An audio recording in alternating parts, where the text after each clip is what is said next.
Okay class, this is lecture number 33 and today's topic is CPM part. We will discuss today CPM. Start करते हैं topic. जैसे मैंने कल बताया था आप लोगों को कि हम लोग जो भी अब क्वेश्चन सॉल्व किए हैं वो हम लोग सिर्फ नेटवर्क बनाना सीखा था। तो नेटवर्क बनाने के मैंने आपको बताया था दोनों मेथड हैं। एक हमारा होता है नेटवर्क जिसमें हम लोग एक्टिविटीज़ को एरो पे शो करते हैं, दूसरा होता है जिसको हम लोग एक्टिविटीज़ को नोड्स या इवेंट पे शो करते हैं। ठीक है, तो कल मुझसे किसी ने कहा था कि सर हम लोग दोनों मेथड से कर सकते हैं, तो मैंने कहा बिल्कुल कर सकते हैं, कोई इशू नहीं है इसमें। किसी भी क्वेश्चन को हम लोग दोनों मेथड से सॉल्व कर सकते हैं। बट प्रॉब्लम ये आती है कि जो एक्टिविटी ऑन एरो है उसमें हम लोगों को एक डमी एक्टिविटी भी ऐड करनी पड़ती है। ठीक है, तो डमी एक्टिविटी ऐड करने में कई बार गलती हो जाती है, तो चांस होता है कि आप लोग गलती कर दो डायग्राम बनाने में। तो जब भी आपके पास अगर चॉइस हो कि आप किससे बनाना है, तो हमेशा आप चूज करें एक्टिविटी ऑन नोट से। तो उसका बेनिफिट ये होगा कि आप जब भी डायग्राम बनाओगे तो आपका जो नेटवर्क डायग्राम है वो हमेशा बिल्कुल सही बनेगा, उसमें कभी कोई गलती नहीं आएगी। ठीक है, तो स्टार्ट करते हैं, पहला क्वेश्चन लेते हैं। जैसे मैं आपको बताया network can be made by both the approaches AON and AOA। अब जो बच्चे फर्स्ट टाइम क्लास ज्वाइन किए हैं वो समझ लें एक्टिविटी ऑन नोड और एक्टिविटी एरो। ठीक है, ये हमारे पास दो टेक्निक्स हैं किसी भी नेटवर्क डायग्राम को ड्रॉ करने के लिए।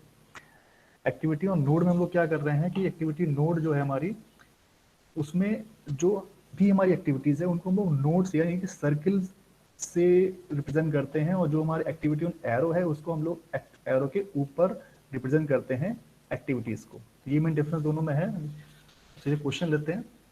एक क्वेश्चन देखो आपको दिया हुआ है ये वाला, इसमें एक्टिविटीज दी हुई हैं और उसके बाद दी हुई है प्रीडिसर एक्टिविटी, यानी कि ये एक्टिविटी किसके बाद स्टार्ट हो रही है।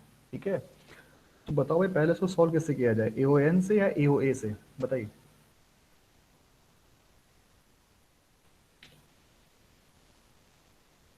बताओ भाई, जो लोग क्लास में थे कल बताओ। शिवा आप बताओ पहले किससे करूं।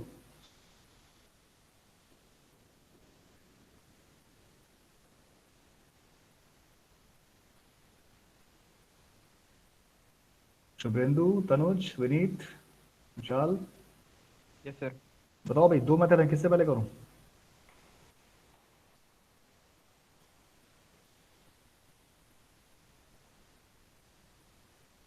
चलो मैं पहले एक्टिविटी और नोट से करता हूँ, ठीक है ना, कोई दिक्कत नहीं। तो जो पहले मैं मेथड स्टार्ट करूंगा वो मैं करूंगा एक्टिविटी ऑन नोट, यानी कि अब जो भी मैं एक्टिविटी शो करूंगा वो मैं स्टार्ट करूंगा नोट से। तो जब भी मुझे कोई डायग्राम स्टार्ट करना होता है सबसे पहले मैं चेक क्या करता हूँ कि मेरी एक्टिविटी स्टार्ट कहाँ से हो रही है, यानी कि विच इज द फर्स्ट एक्टिविटी।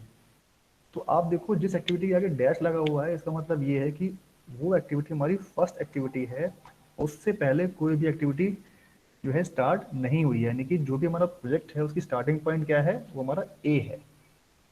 ऐसा समझ लो आप। ठीक है, तो हम लोग क्या करेंगे, सबसे जो पहला पॉइंट बना पड़ेगा डायग्राम का वो बनेगा हमारा ए। देखिए ये, ठीक है, तो ये मैंने बना दिया, सर्किल लिया। इस सर्किल को बोलते हैं हम लोग नोट्स बोलते हैं। इससे मैं कह रहा हूँ एक्टिविटी ऑन नोट्स, इसका मतलब ये हो गया हमारा एक्टिविटी जो है वो नोट्स पे है। अब ये जो हमारा पहला पार्ट था ये हमारा कंप्लीट हो गया। फिर देखिए उसके बाद क्या कह रहा है कि जो एक्टिविटी बी है वो स्टार्ट हो रही है एक्टिविटी ए के बाद, यानी कि जो एक्टिविटी मेरी बी आएगी वो अब ए के बाद आएगी। ठीक है, तो यहाँ पे मैं कहीं बना देता हूँ एक्टिविटी बी, उसको एक सर्किल से क्लोज किया और ये मैं लगा दिया यहाँ पर एक एरो, यानी कि ये मेरी होगी एक्टिविटी ए टू बी।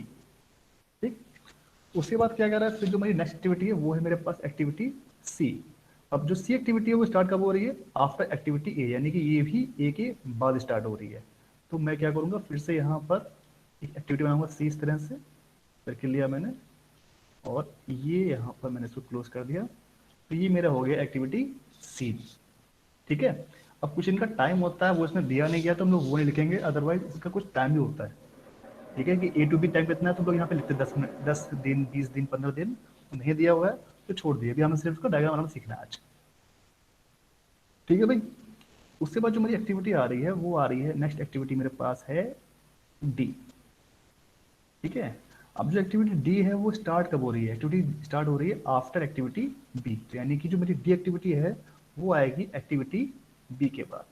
तो मैं कहीं यहाँ पे इसको लिख देता हूँ डी को, ये मेरी एक्टिविटी डी हो गई, ये मैंने यहाँ पे एरो लगा दिया।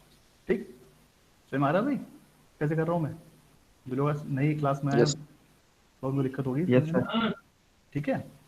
अब उसके बाद जो मेरी एक्टिविटी ई है, ठीक है, अब जो नेक्स्ट एक्टिविटी मेरी ई है वो स्टार्ट हो रही है एक्टिविटी बी और सी के बाद, यानी कि जो ई है वो स्टार्ट तब होगी जब मेरी एक्टिविटी बी और सी कंप्लीट हो जाएंगी। तो यानी कि मुझे जो अब डायग्राम बनाना है वो इन दोनों के बीच में कहीं बनाना है, तो मैं कहीं यहाँ बना देता हूँ इस तरह से। ठीक है, ये मैंने बनाया, एक मैंने लगा दिया एरो यहाँ पे इस तरह से, और एक मैंने लगा दिया एरो यहाँ पे इस तरह से। ठीक है भाई, तो ये मेरी जो एक्टिविटी ई है वो स्टार्ट हो गई एक्टिविटी बी से भी और एक्टिविटी सी से भी। उसके बाद जो मेरी नेक्स्ट एक्टिविटी है एक्टिविटी एफ, वो स्टार्ट हो रही है एक्टिविटी सी के बाद, यानी कि जो सी है मेरा इसके बाद मुझे एक्टिविटी कहीं दिखानी, कहीं दिखा दो, यहाँ पे या यहीं पे जहाँ आपको सही लगे। यहाँ मैंने एक्टिविटी दिखा दी एफ, और एक मैंने एरो लगा दिया, यानी कि ये क्लियर हो गया कि मेरी एक्टिविटी अब इस सी के बाद स्टार्ट हो रही है। ठीक, अब जैसे मेरी एक्टिविटी एफ से कंप्लीट हो गई, फिर मेरे पास जो एक्टिविटी बचती है वो है लास्ट एक्टिविटी, एक्टिविटी जी। अब जो एक्टिविटी जी है वो स्टार्ट हो रही है डी ई और एफ के बाद। सिंपल है, यानी मुझे बस एक एक्टिविटी दिखानी है यहाँ पर जी इस तरह से। ये मैं बनाऊंगा एक्टिविटी जी, और ये स्टार्ट किसके बाद हो रही है डी ई और एफ, यानी कि एक डी से एरो जाएगा, ये रहा, एक ई से जाएगा एरो, एक ये रहा, और एक जाएगा एफ से एरो। ठीक है, एक आ गया था activity G starting from D E and F. ये जो डायग्राम बन गया इसको हम लोग बोलते हैं नेटवर्क डायग्राम। ये हमारे क्वेश्चन का बेस है, यानी कोई भी क्वेश्चन दिया जाएगा आपको सीपीएम पार्ट में, सबसे पहला काम होता है आपको डायग्राम बनाना। तो आपका डायग्राम बन गया, यानी आपका आधा क्वेश्चन ऑलमोस्ट सही हो गया। बताओ भाई इसमें कोई दिक्कत है? कैसे किया, कोई पॉइंट्स होना है पूछ लो। No sir. Clear, good. तो ये होगी मेरी अप्रोच एक्टिविटी ऑन नोट, यानी कि जो मेरे सर्किल्स हैं इनको मैं नोट बोल रहा हूँ, और जो एक्टिविटीज हैं वो मेरी यहाँ पर सर्किल के अंदर आ रही है, इसलिए इसको बोल रहा हूँ मैं एक्टिविटी ऑन नोट। अब यदि मैं इस एक्टिविटीज को नोट पर ना शो करके एरो पे शो करूंगा, ठीक है, तो क्या दिक्कत आएगी देखते हैं भाई। तो उसको हम लोग बोलते हैं एक्टिविटी ऑन एरो। तो जो अगली अप्रोच है वो स्टार्ट करता हूँ, उसको पहले साफ कर लेता हूँ मैं।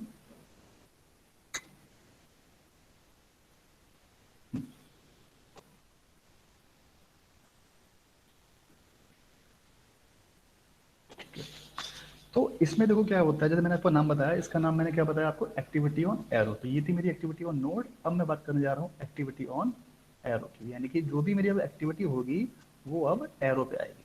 ठीक है, बट इसमें मेरी मुझे वही काम करना है कि सबसे पहले मुझे चेक करना है which is the starting activity, which is the first activity.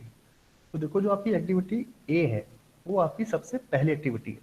ठीक, तो यानी कि जो एक्टिविटी ए है उसके बाद ही सारी एक्टिविटी आपकी स्टार्ट हो रही है। तो यानी कि जो मेरी फर्स्ट एक्टिविटी आएगी वो मेरी आएगी यहाँ पे ई।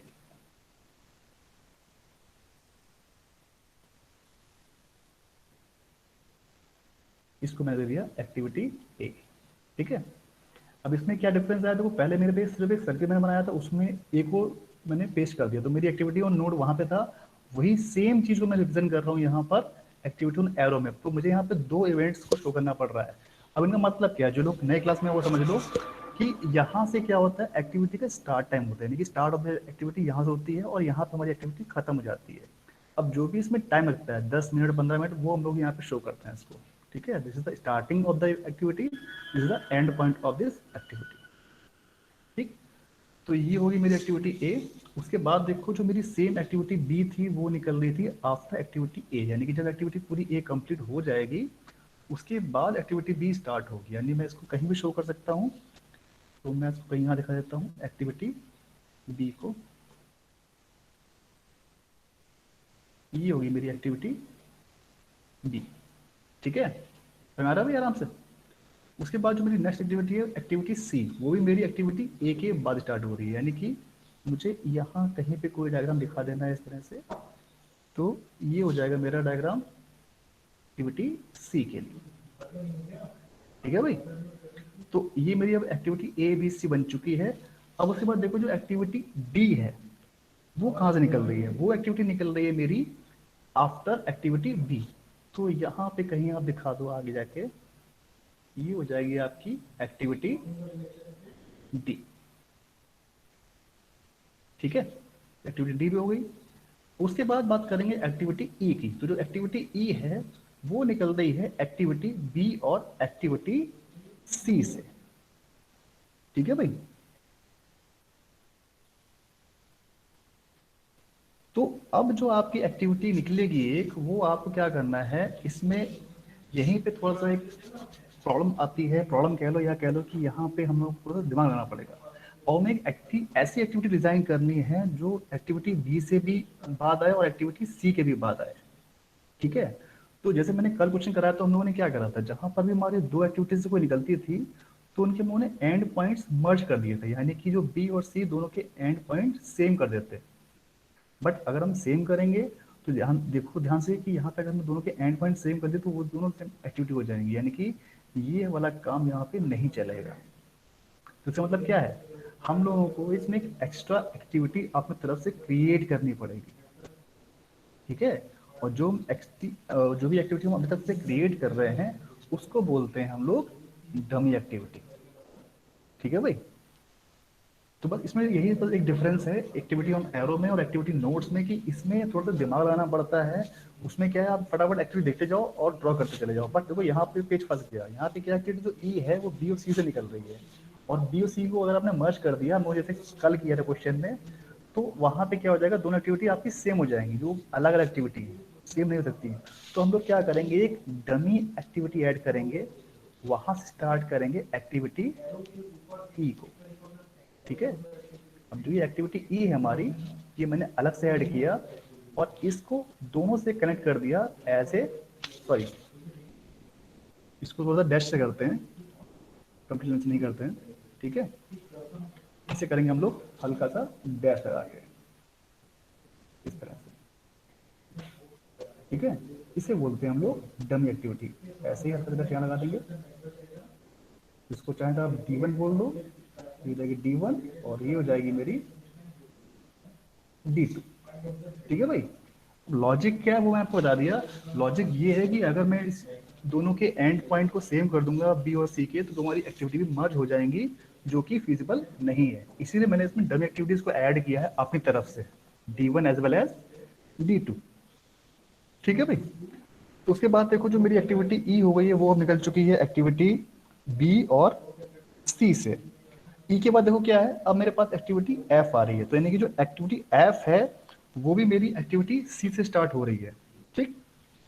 बट ध्यान ये दो कि जो मेरी एक्टिविटी एफ है उसके बाद क्या निकल रहा है, तो देखो डी ई और एफ, यानी कि डी ई और एफ एक्टिविटी ऐसी हैं उनके बाद ही मेरा जी निकल रहा है।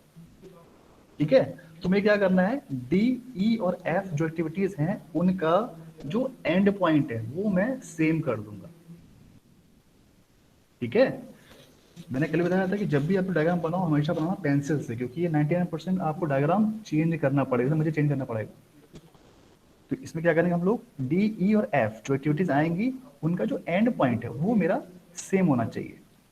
थोड़ा इसको और मैं सीधा कर दूंगा। ठीक है। तो मैं फिर से थोड़ा चेंज कर रहा हूँ इसको, ये अब ये हो जाएगी मेरी एक्टिविटी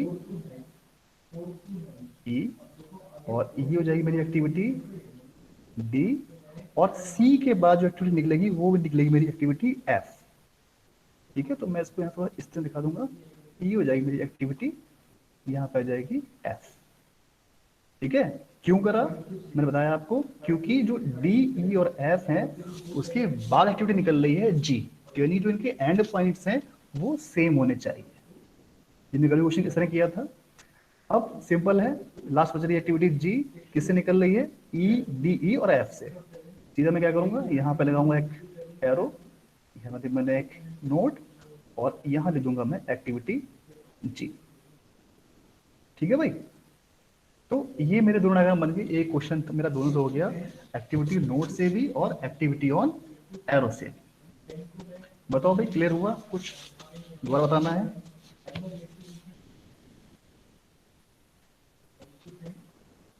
आज ही क्लास यस सर। समझ में आया। Yes sir. ठीक है, अगर समझ में आ गया है। सर हाँ पूछो एक बार रिपीट कर दो सर, तनुज। रिपीट कर दो सर एक बार फर्स्ट एक्टिविटी। आ, दोनों ये पहला स्टार्टिंग वाला सर। AON से, ये यस वाला सर। कह रहा हूँ, ये वाला। ये तो बहुत सिंपल था। देखो इसमें क्या था, इसमें हम लोग क्या करते थे, एक्टिविटी को नोड पे शो कर रहे हैं, यानी कि जो हमारा एक नोड है वो पूरा पूरा एक एक्टिविटी को रिप्रेजेंट कर रहा है, ठीक है ना। तो देखो यहाँ पे जो मेरा एक्टिविटी ए है वो सबसे पहली इवेंट है, यानी कि उससे पहले कोई भी एक्टिविटी नहीं चल रही है, यानी कि जो स्टार्टिंग जो मेरी एक्टिविटी है वो ए ही है। तो मैंने क्या करा यहाँ पे, ए को बना दिया स्टार्टिंग एक्टिविटी। वैसे बता रहा हूँ, ठीक। अब जो एक्टिविटी ए है उसके बाद मेरी कौन सी एक्टिविटी आ रही है, मेरी एक्टिविटी आ रही है बी। वो कब आ रही है, जब मेरी एक्टिविटी ए पूरी कंप्लीट हो जाएगी, उसके बाद मेरी एक्टिविटी बी स्टार्ट होगी। तो यानी मैं क्या करूंगा, मैं यहाँ के दिखा दूंगा एक्टिविटी बी को, ठीक है। और जो एरो का साइन होता है वो ये करता है रिप्रेजेंट की एक्टिविटी के पहले एक्टिविटी कौन सी, यानी विच इज द प्रोड्यूसर एक्टिविटी। तो मेरी जो एक्टिविटी ए है वो प्रोड्यूसर है एक्टिविटी बी के लिए, यानी कि जब ए एक्टिविटी कंप्लीट हो जाएगी तो उसके बाद ही मेरा एक्टिविटी बी स्टार्ट होगा। बात क्लियर है। इसके बाद जो मेरी एक्टिविटी सी आती है वो भी मेरी एक्टिविटी ए के बाद ही स्टार्ट हो रही है, यानी कि मुझे फिर से एक और इसमें एक ब्रांच निकालनी है। ये मैंने ब्रांच निकाली यहाँ से एक्टिविटी ए से, इसको मैंने बोल दिया दिस इज एक्टिविटी सी, ठीक है भाई। फिर देखो जो मेरी एक्टिविटी डी है वो भी मेरी नेक्स्ट एक्टिविटी जो है बी से निकल रही है। तो मैं क्या करूंगा, मैं फिर से बनाऊंगा एरो यहाँ पर, ये हो जाएगी मेरी एक्टिविटी डी, ठीक। डी के बाद देखो जो मेरी एक्टिविटी ई है वो एक्टिविटी ई दोनों से निकल रही है, बी से भी और सी से भी। तो मैं क्या करूंगा, ई को यहाँ कहीं बीच में बना दूंगा, ठीक है। ये मैंने बनाया एक्टिविटी, बी से भी निकल रही है और ये एक्टिविटी सी से भी निकल रही है, ठीक है भाई। तो अब उसके बाद जो मेरी एक्टिविटी एफ है, नेक्स्ट एक्टिविटी ई तो मेरी हो गई।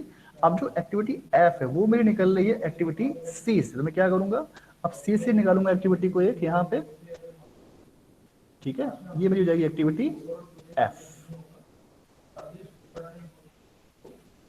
ठीक।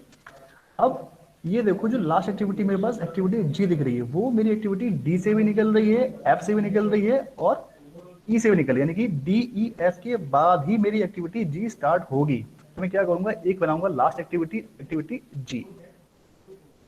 ये हो जाएगी मेरी एक्टिविटी जी और वो डी के बाद आएगी, एफ के बाद आएगी और फिर मेरी ये ई के बाद भी आएगी, ठीक है। ऐसे मेरी एक्टिविटी कंप्लीट हुई, यानी कि मेरी सारी एक्टिविटीज कवर हो गई हैं, यानी कि अब मुझे डायग्राम को और आगे एक्सपेंड नहीं करना। बताओ भाई अब क्लियर, तनुज। यस ये कल का मैं डालूंगा क्लियर है वीडियो, सर। उसको आप देख लेना, उसमें और अच्छे से मैंने एक्सप्लेन किया है कैसे बनाते हैं, देख लेना उसको आप, ठीक है ना। नोट्स भी पढ़े हैं, पीपीटी भी पढ़ी है, उसको आप देखो, स्टडी करो, तो आपको और अच्छे से क्लियर होगा। ठीक है, तो फिर आगे बढ़ते हैं, फिर कोई डाउट नहीं है तो फिर ओके आगे बढ़ते हैं हम लोग। अब हम लोग बात करेंगे जो कि हमारा इसका डायग्राम बनाना हम लोगों ने सीख लिया है, अब इसको सॉल्व कैसे करते हैं। तो जो सॉल्व करने का मेथड मैंने आपको बताया, दो मेथड हमारे पास होते हैं, एक होता है सीपीएम, दूसरा होता है पर्ट, ठीक। तो लोग आज बात करेंगे सीपीएम, बात करेंगे, ठीक है। सीपीएम क्या होता है हमारा, सीपीएम को बोलते हैं हम लोग क्रिटिकल पाथ मेथड। आगे बढ़ते हैं, ये इसका सोल्यूशन था जो कि हमने बनाया, सही बनाया है, ठीक। तो स्टार्ट करते हैं सीपीएम, यानी कि इसका फुल फॉर्म है क्रिटिकल पाथ मेथड, ठीक। क्रिटिकल पाथ मेथड का मतलब क्या है, यानी कि कई बार उसमें क्या रखा होगा कि it is the shortest time, ठीक है। बट जो एक्चुअल प्रॉब्लम है उसमें लोग देखते हैं the activity which has the longest duration, यानी कि जो लॉन्गेस्ट पाथ निकलता है हमारा उसको बोलते हैं हम लोग क्रिटिकल पाथ, ठीक है। पास हमारी हमने जो कोई एक एक्टिविटी का डायग्राम बनाया और उसमें हम लोग देखेंगे कि जो हमारा सबसे लंबा पाथ होगा, मैं भी क्वेश्चन देखूंगा तब आपको बताऊंगा अच्छे से, तो जिसमें हमारा सबसे लॉन्गेस्ट पाथ होता है, यानी कि सबसे जो लंबा पाथ होगा नेटवर्क का, उसको हम लोग बोलते हैं क्रिटिकल पाथ, ठीक है। और वही हमें क्रिटिकल पाथ को फाइंड आउट करना है कोई टेक्निक में, राइट। तो जो हमारी सबसे लंबा पाथ निकल के आएगा वही हमारा सोल्यूशन हो जाएगा। तो इसके लिए हमारे पास दो तीन मेथड है। पहला मेथड तो ये है कि आप मैनुअली सारी जो भी ड्यूरेशन है उनको आप एड अप कर लो, ठीक है, मैनुअली 1 by 1। जैसे मेरे पास कोई डायग्राम दिया हुआ है, जैसे डायग्राम ये देख लो, तो मेरे पास एक ऑप्शन ये है कि मैं पहले जाऊँ ए से जाऊँ, ए से जाऊँ, बी पे जाऊँ, फिर ई पे जाऊँ और फिर मैं यहाँ आ जाऊँ। तो मेरे पास ये एक रास्ता हो गया यहाँ तक पहुँचने का, ए टू जी तक। दूसरा पाथ क्या है, ए टू बी जाऊँ, बी टू डी जाऊँ और डी टू जी आ जाऊँ। तो ये मेरे पास एक सेकेंड पाथ हो गया। फिर मेरे पास एक ऑप्शन ये भी है कि मैं ए टू सी जाऊँ, सी टू ई जाऊँ और फिर ई टू जी जाऊँ। तो ये मेरे पास एक तीसरा पाथ हो गया। ठीक, फिर मेरे पास एक ऑप्शन और भी है, ए टू सी जाऊं, सी टू एफ जाऊं और एफ टू जी जाऊं। तो मेरे पास टोटल देखो आप 4 ऑप्शन है। ठीक है, तो मैं क्या करूं, मैनुअली इन सबका टाइम ड्यूरेशन यहाँ पे दिया होता है 15, 10 लाइक दिस, इस तरह से। तो उनको मैं अगर मैं जोड़ता जाऊं तो मुझे एक हर पाथ के लिए कुछ एक ड्यूरेशन मिल जाएगी। तो जो सबसे लंबी ड्यूरेशन होगी उसको बोलूंगा मैं that is the critical path. ठीक है, तो ये मेरा हो गया बिल्कुल एक सिंपल मेथड या मैनुअल मेथड कह सकते हैं इसको। ये भी हमारा चेक करने का तरीका है कि हम चेक कर लेंगे कि विच इज द लॉन्गेस्ट पाथ, मतलब कौन सा सबसे लंबा पाथ निकल के आ रहा है। बट एग्जाम में सॉल्व नहीं करना है ऐसे, वो हम लोग बस चेक करने के लिए कर सकते हैं। एग्जाम में सॉल्व कैसे करना है, एग्जाम में हम लोग सॉल्व करेंगे प्रॉपर मेथड से, जो कि हमारा है क्रिटिकल पाथ मेथड। ओके, तो स्टार्ट करते हैं पहले क्वेश्चन सीधा।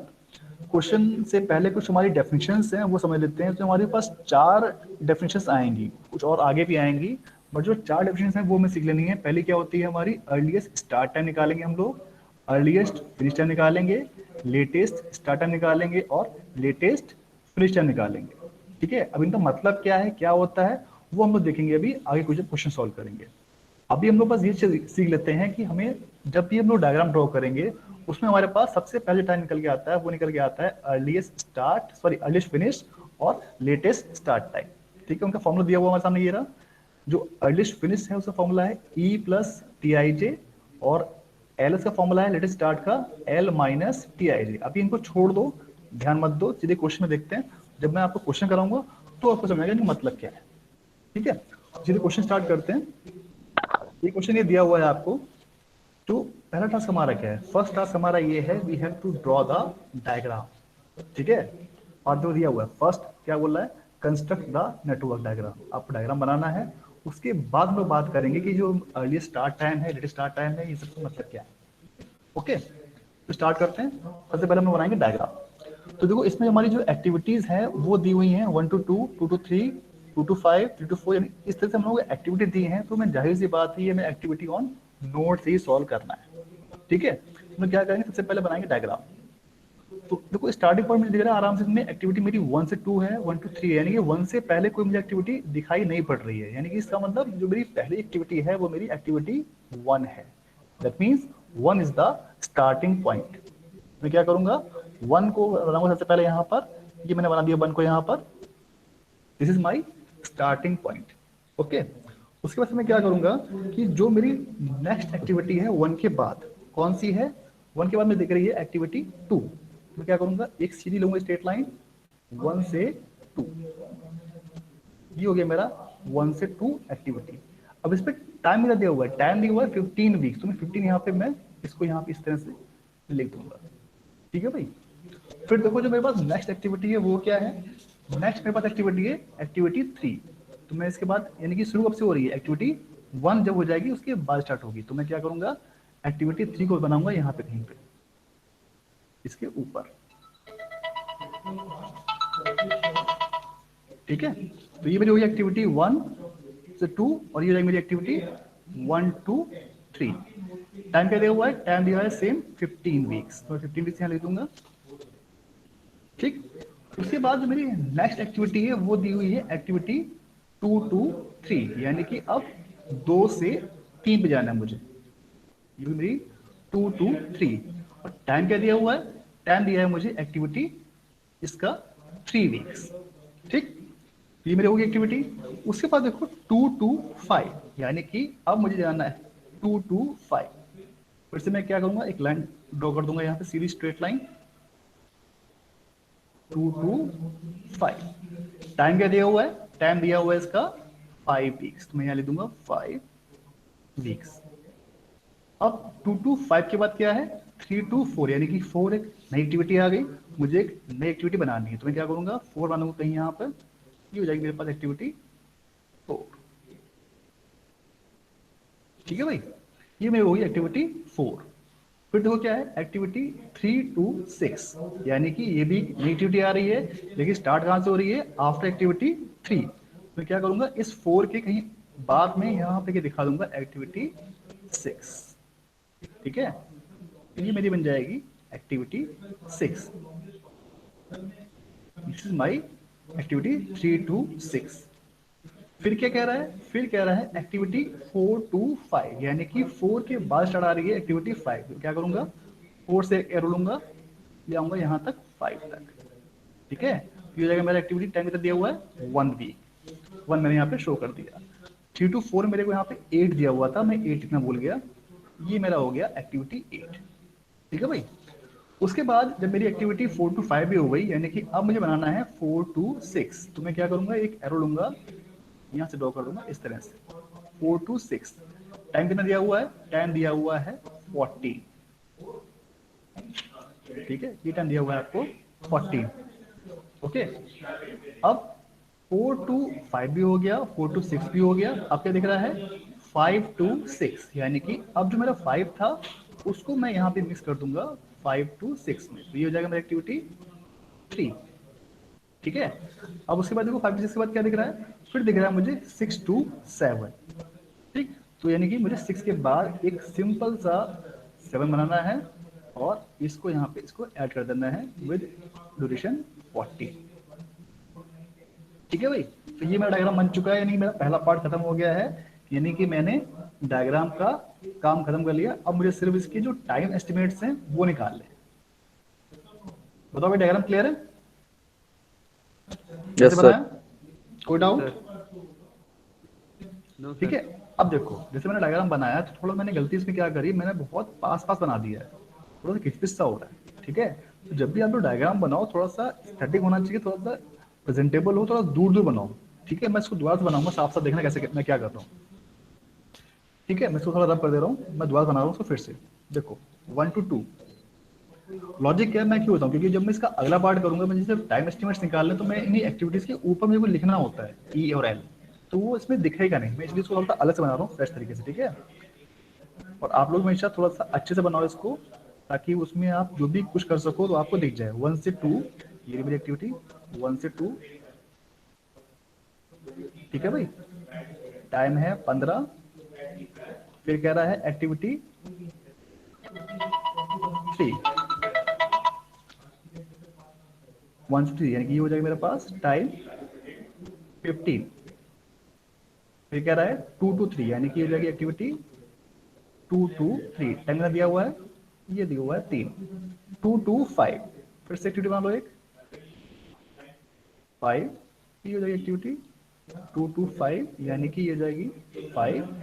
फिर 3 to 4, यानी कहीं एक बनाओ एक्टिविटी आप, एक्टिविटी 4। ठीक है भाई, 3 to 4 कितना दिया हुआ है, ये दिया हुआ है आपको 8। ठीक, उसके बाद 3 to 6, तो यहाँ पे 6 ताकि आपको इजिली यहाँ पे विजुअल हो जाए, तो ये हो जाएगी मेरी एक्टिविटी 3 to 6। कितना हो जाएगा, ये दिया हुआ है 12। उसके बाद 4 to 5, ये हो जाएगा 4 to 5। टाइम कितना दिया हुआ है 1। 4 to 6, 4 to 6, टाइम कितना दिया हुआ है 40। ठीक है, उसके बाद 5 to 6, ये हो जाएगा 5 to 6, टाइम कितना है 3। और फिर 6 to 7। तो ये मेरा आ चुका है डायग्राम, फिर से दोबारा से मैंने बना लिया जल्दी से, जिसको डाउट होगा उसको क्लियर हो गया होगा कि मैंने कैसे बनाया। तो ये मेरा डायग्राम होते ही अब मुझे क्या करना है, अब मुझे करने होते हैं इसमें टाइम एस्टिमेट स्टार्ट। ठीक है, तो सबसे पहले हम लोग क्या करेंगे, हम लोग इसमें दो चीजें निकालते हैं। पहली होती है ई, दूसरी होती है ई, सॉरी पहले होती है ई, दूसरी होती है एल। तो जो हमारी ई होती है इसको हम लोग बोलते हैं अर्लीस्ट स्टार्ट टाइम, इसको बोलते हैं लेटेस्ट फिनिश टाइम। इसका मतलब ये है कि जो हमारी एक्टिविटी है उसको स्टार्ट होने में कितना टाइम लग रहा है।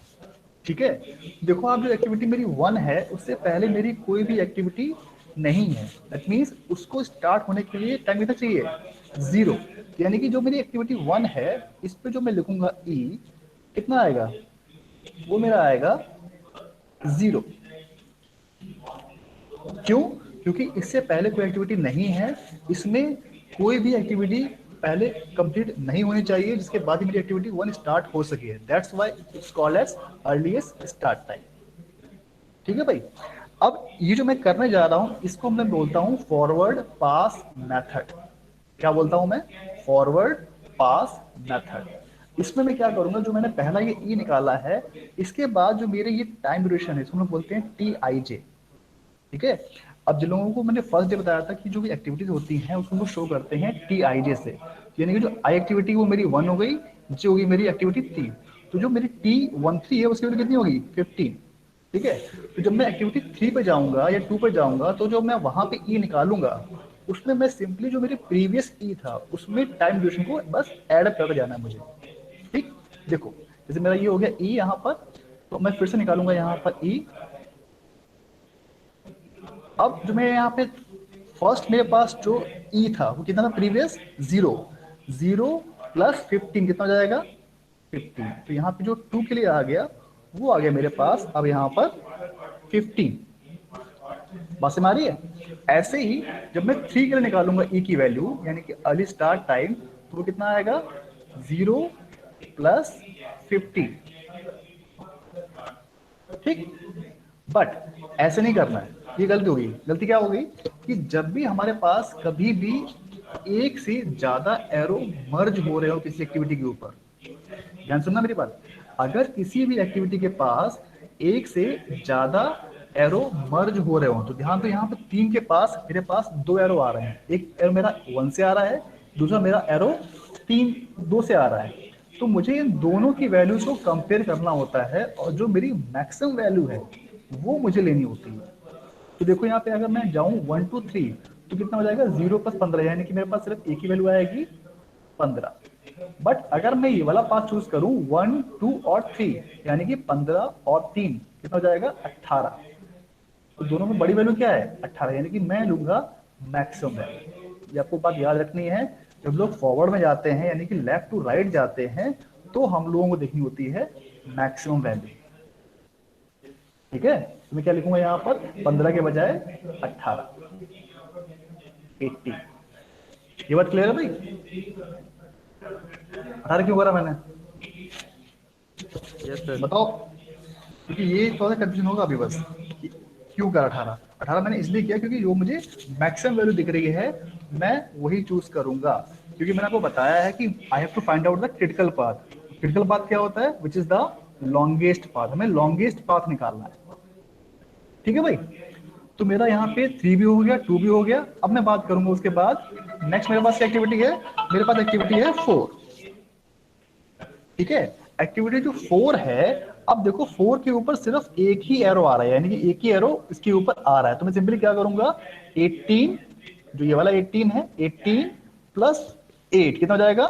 26। तो मैं लिख दूंगा यहाँ पर E इज इक्वल टू 26। ठीक है। अब उसके बाद जो मेरे पास नेक्स्ट इवेंट है वो है मेरे पास एक्टिविटी 5।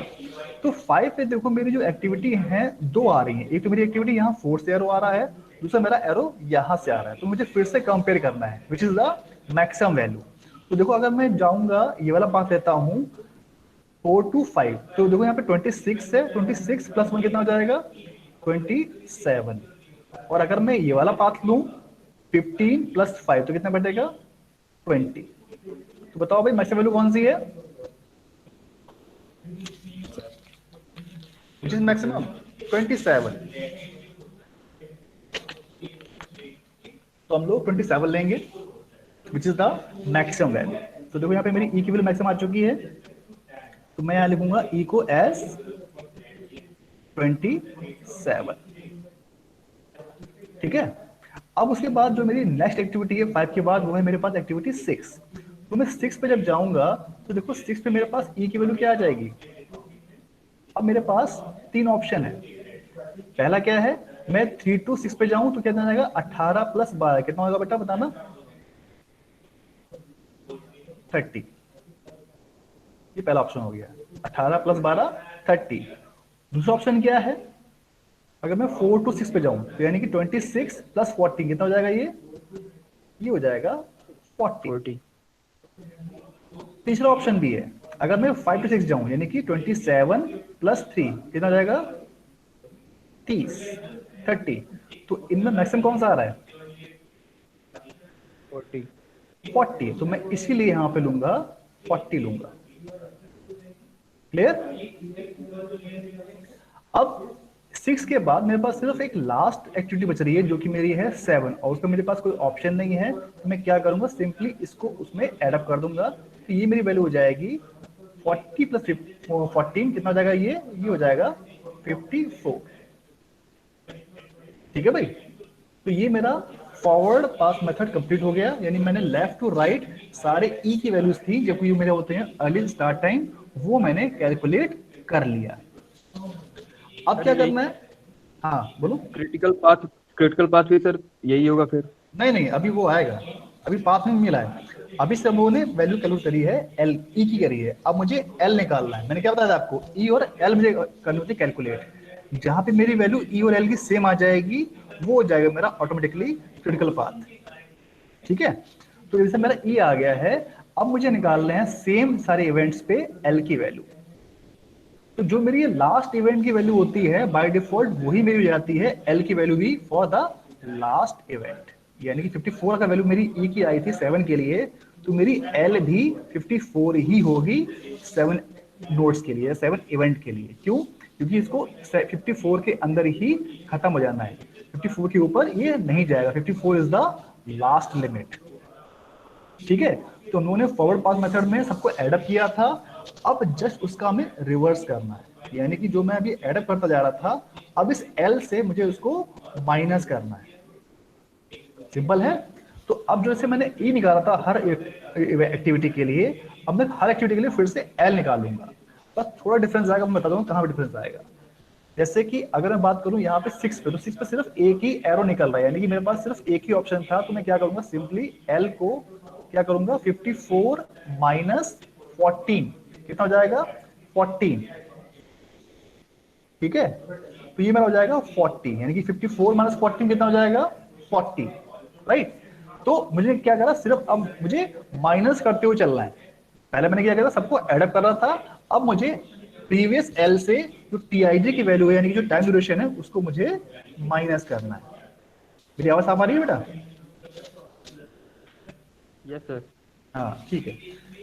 तो उसके बाद अब मैं जब आगे बढ़ूंगा, यानी कि जहां पे मेरी किसी भी इवेंट्स पे जहां पे मेरे पास 2 टेल होंगी, ठीक है, तो वहां मुझे कंपेयर करना होगा विच इज द लोएस्ट वैल्यू। तो मैं लिखूंगा लोएस्ट वैल्यू। ठीक है, बस मुझे ये डिफरेंस ध्यान रखना है। तो देखो, जब मैं इस पे आ जाऊंगा एक्टिविटी 5 पे, तो यहाँ पे सिर्फ एक ही टेल है, एक ही टेल है, यानी कि इसमें कोई कंफ्यूजन नहीं है। सिंपली मुझे जो प्रीवियस एल था उसमें से टाइम ड्यूरेशन को माइनस करना है। तो क्या करूंगा, जो मेरी एक्टिविटी 5 है, इस एक्टिविटी 5 के लिए सिर्फ जो मेरा प्रीवियस एल था कितना था 40, तो 40 - 3 कितना हो जाएगा, ये हो जाएगा 40 - 3 यानी कि 37। ठीक है, फिर जब मैं आ जाऊंगा 4 पे, आपके मेरा 4 आ रहा है। अब देखो 4 पे मेरे पास 2 टेल हैं, यानी कि मेरे पास 2 ऑप्शन हो गए। ये तो क्या हो गया 40 - 14 कितना होगा ये, बताओ भाई। 40 - 14 कितना आएगा 26। तो मेरे पास एक ऑप्शन आ गया कि 40 - 14 में कर दो 26 आ रहा है। दूसरा ऑप्शन क्या है, दूसरा है 37 - 1 यानी कि 36। इन दोनों में से विच इज द मिनिमम 26। 26। तो जब हम लोग बैकवर्ड चलते हैं, इसको बोलता हूं मैं बैकवर्ड पास मेथड। यानी कि मुझे अब बैकवर्ड चलना है, तो बैकवर्ड मुझे चेक करनी होती है which is the minimum value, जहां पे मुझे 2 टेल मिल रही हैं। ठीक है, जस्ट रिवर्स है फॉरवर्ड का ये।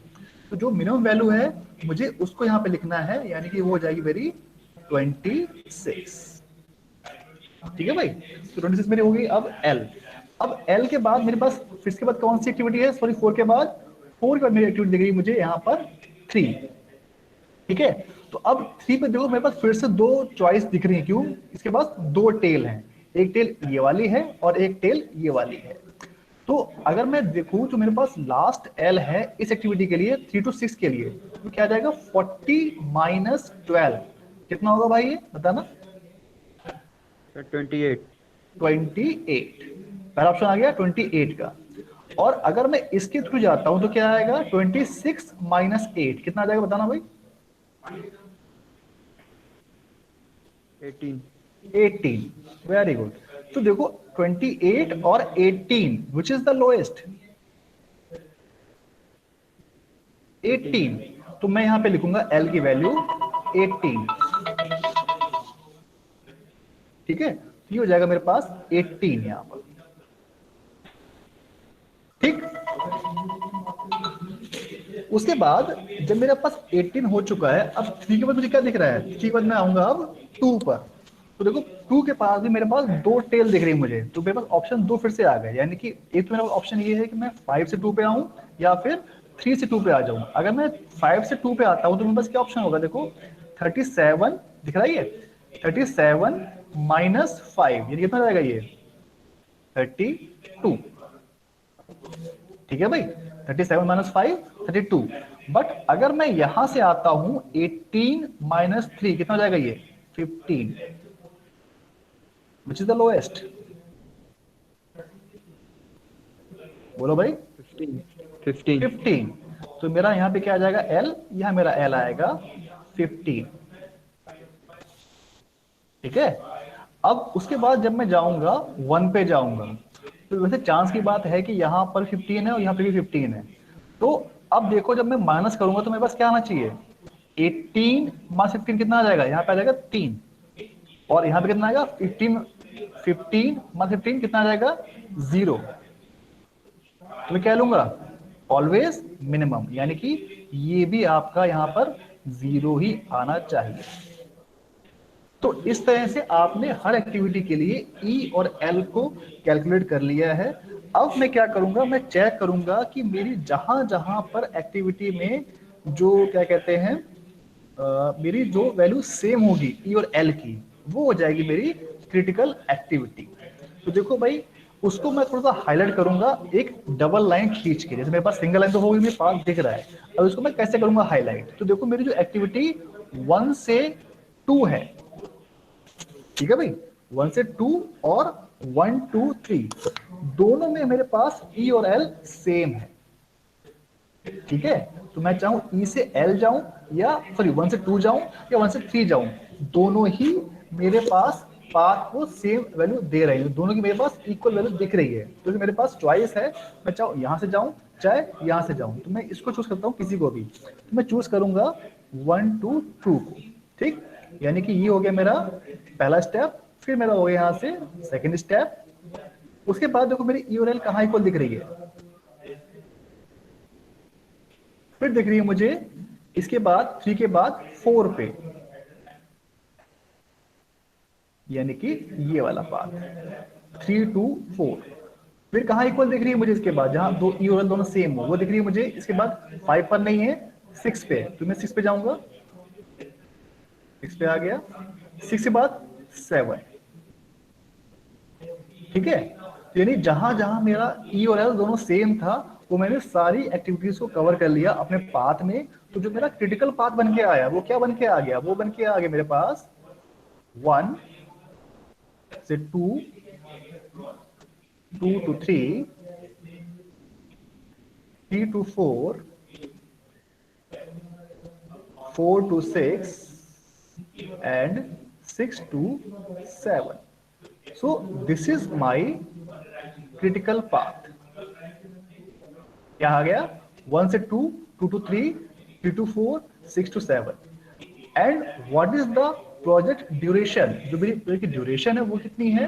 वो मेरी है 54, यानी 54 वीक्स में मेरा प्रोजेक्ट जो है पूरा कंप्लीट हो जाएगा। This is the maximum limit, इससे ज्यादा मेरा डिले नहीं होगा, ठीक है भाई। समझ में आया? Yes sir. अब इसे मैंने एक चीज गलत बोली आपसे, गलत मैंने ये बोला कि मेरे पास चॉइस है, चॉइस नहीं है कि मैं 1 से 3 जाऊं या 1 से 2 जाऊं। आपने किसी ने पूछा नहीं मुझसे क्यों मैंने ऐसा बोला। रीजन उसका ये है कि जहां जहां ई और एल सेम है, मुझे सारी एक्टिविटीज को कवर्ड करना होता है इनटू द क्रिटिकल पाथ। अगर मैं 1 2 3 से चला जाता तो मेरा जो 1 से ये 2 वाला एक्टिविटी था, ये मेरा पाथ रह जाता, ये एक्टिविटी मेरी रह जाती। मुझे इसको भी कवर्ड करना था कि इसकी मेरी ई और एल दोनों वैल्यू मेरी सेम थी, इसलिए मैं इस पे गया।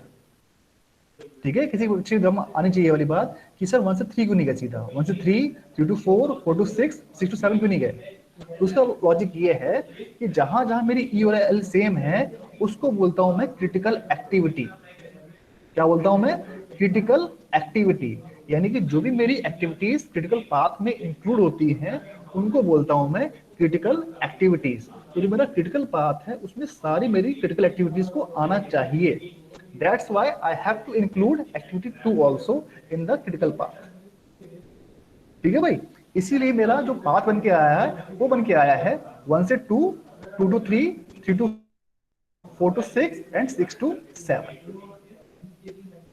ठीक है भाई, तो ये एक तरीका आ गया है जिसमें हम लोगों ने जो है क्रिटिकल पाथ को फाइंड आउट कर लिया with the help of this E and N. अगर क्वेश्चन में कहा जाता है you have to find out the floats also, तुम लोग फ्लोट्स की बात कल करेंगे, आज लेक्चर बहुत लंबा हो जाएगा। हम लोग कल निकालेंगे इसी डायग्राम पे फ्लोट निकालेंगे। ठीक है, तो जहां पे मेरी फ्लोट 0 आ जाएगी वो मेरा हो जाएगा क्रिटिकल एक्टिविटी, और उनको हम लोग देख लेंगे, वो बन जाएगी मेरी क्रिटिकल एक्टिविटीज। ठीक है भाई, तो ये मेरा एक मेथड खत्म हो चुका है, क्रिटिकल पाथ मेथड। इसमें कोई डाउट पूछ लो मुझसे फटाफट एक बार, मैं कुछ रिवाइज कर दूंगा, कोई पॉइंट समझ में आया हो तो पूछ लो भाई।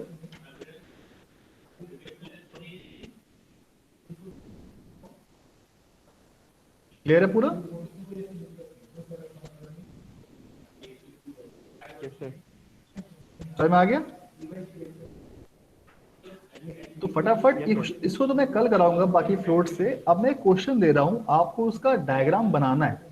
मैं नहीं बनाऊंगा, आप लोग बनाइएगा एक्टिविटी और नोट से, तो मुझे समझ में आएगा कि कितना आपको समझ में आया।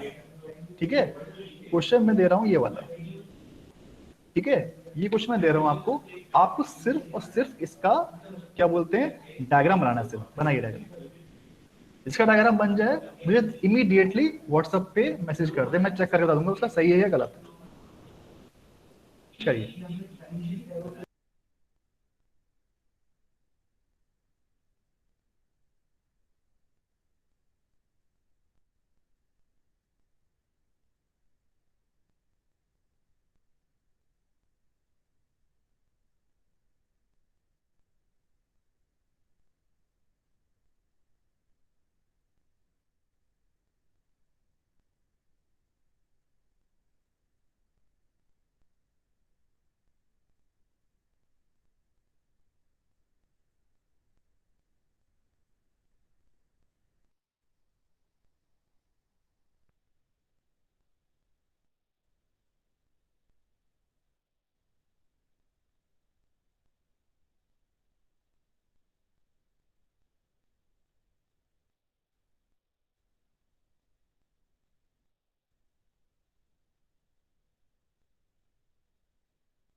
बना किसी का भाई?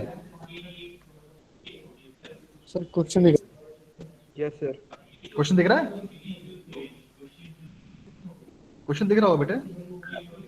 सर ग्रुप में शेयर कर दो सर। आज नेटवर्क प्रॉब्लम हो रही सर, कुछ नहीं दिख रहा। अरे भाई, बताया क्यों नहीं? सर अभी भी रिकॉर्डिंग भी इसके शेयर लिए कर देना सर आज। रिकॉर्डिंग तो मैं कर ही देता हूँ बेटे, रिकॉर्डिंग करता हूँ मैं। चलो मैं इसको भेज देता हूँ, व्हाट्सएप भेज रहा हूँ, ठीक है ना आपके? आप उस पर करो, 5th C।